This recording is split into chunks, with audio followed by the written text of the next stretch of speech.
দান করেছি। বলেন না সুবহানাল্লাহ। আমি আল্লাহ রাব্বুল আলামিন ও দুনিয়ার মানব মণ্ডলী, তোমরা কি মনে করেছো আমি আল্লাহ রাব্বুল আলামিন তোমাদেরকে আমি খামাখা করে সৃষ্টি করেছি, অযথা করে সৃষ্টি করেছি, নিরর্থক করে সৃষ্টি করেছি?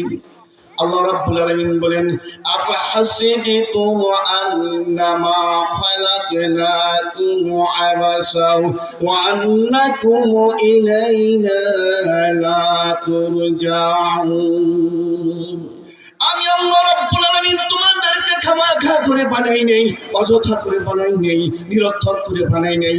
এই বিশাল ব্যবস্থাপনা আর তোমাদের পিছনে আমার সৃষ্টির বিরাট কারণ রয়েছে, বিরাট কারণ রয়েছে। তোমাদেরকে আমি আল্লাহ রাব্বুল আলামিন খামাখা করে বানাইনি। আমার বন্ধুগণ বোনেরা, গভীর মনোযোগ।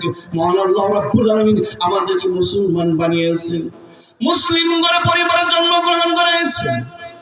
আল্লাহ রাব্বুল আলামিন আমাদের দায়িত্ব দিয়েছেন, এই মুসলমানের দায়িত্ব আমাদের পালন করতে হবে।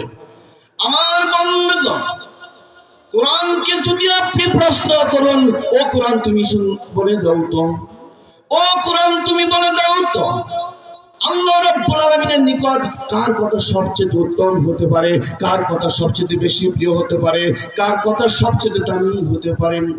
কোরআন সুন্দর করে জবাব দিচ্ছে, ومن أحسن قولا ممن دعا إلى الله وعمل صالحا وقال إنني من المسلمين।